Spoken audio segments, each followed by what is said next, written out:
こんにちは、東京ベジライフです。今日は私がお金と向き合うようになって変わったことを出費、収入の両方の面からシェアしていきます。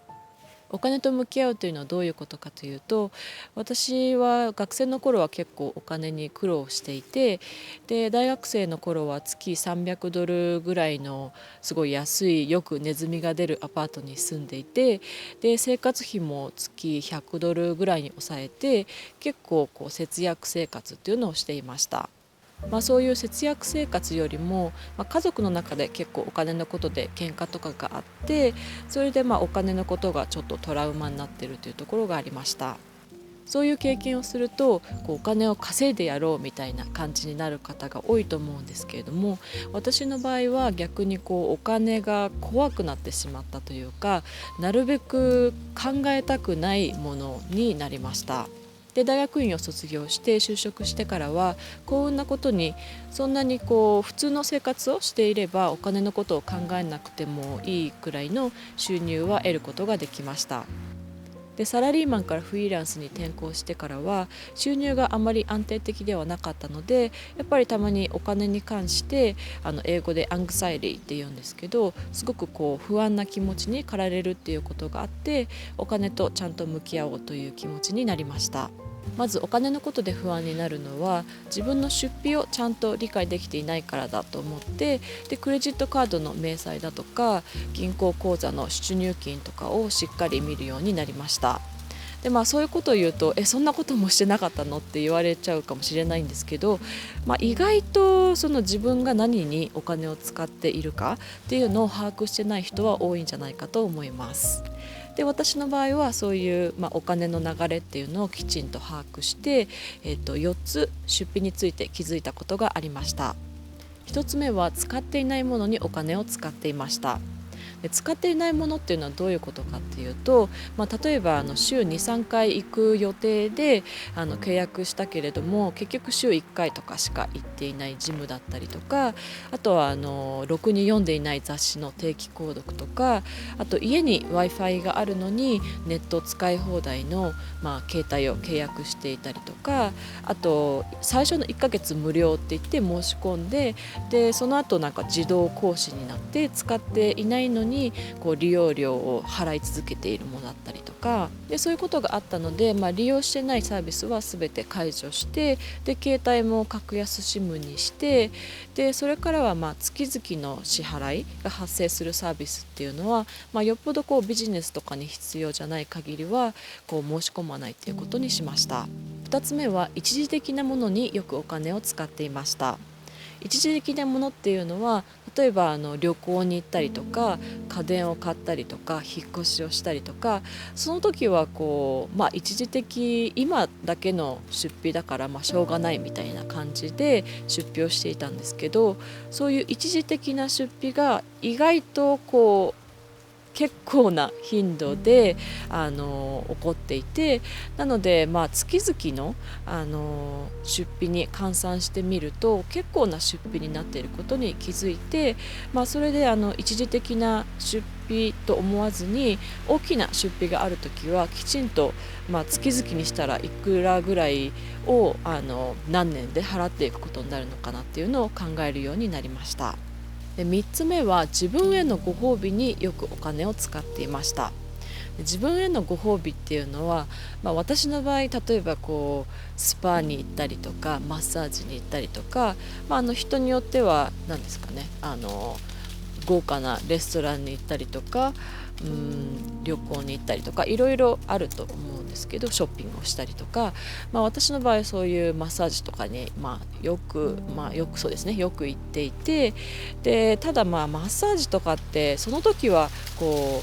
自分へのご褒美っていうその気持ちだけにお金を払っていて、結局効果っていうのはほとんどないんですよね。なのでそれからは自分にとっていろいろマッサージとかそういうものを試してみて、で自分にとって一番唯一、効果があるっていうふうに思う針の先生のところに、自分の体が疲れているなっていう時とか、本当に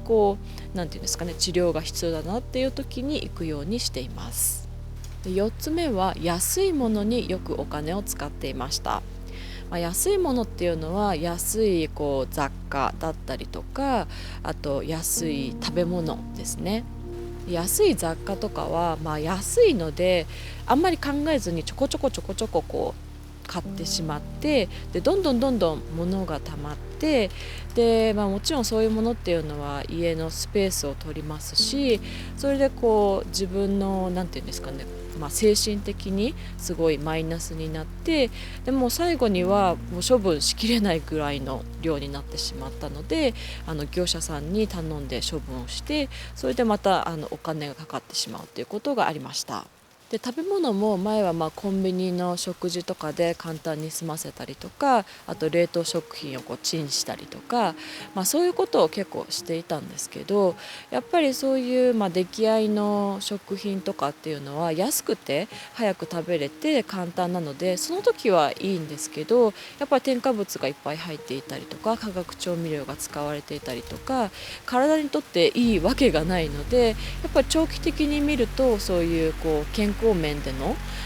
コストとして返ってくるんじゃないかっていうふうに思うようになりました。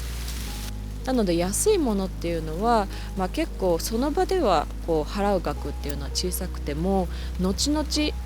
う形の大きなコストになって返ってくるものが多いと思って、で安いものっていうのは額が小さいものでも買うときは気をつけるようにしました。でそうやって自分が何にお金を使っているのかっていうのを把握することで、出費っていうのをコントロールできるようになったので、自分のお金に対する不安な気持ちっていうのはだいぶ軽減できました。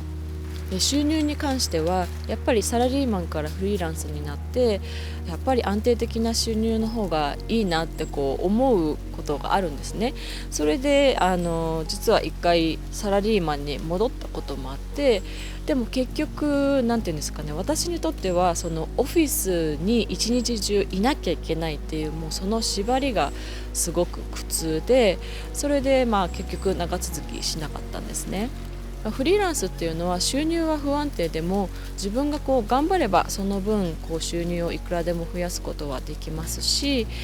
私にとっては最低レベルの収入がちゃんと確保できていれば、それ以上っていうのはそこまであんまり関係なくって、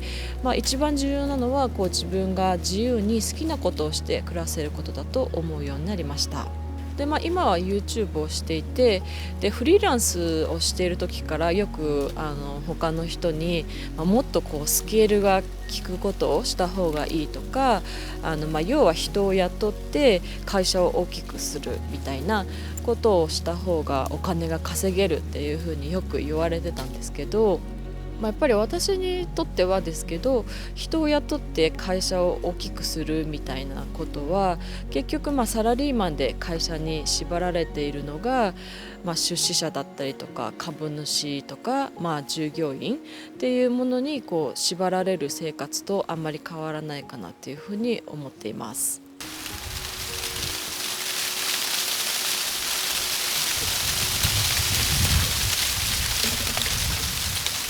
アメリカのプリンストン大学の研究では、年収が7万5,000ドルを超えると、それ以上は自分の幸せ度っていうのは増えないっていう結果が出ていて、お金を稼いでる人っていうのはもっともっとお金を稼ごうとする傾向があるんですけど、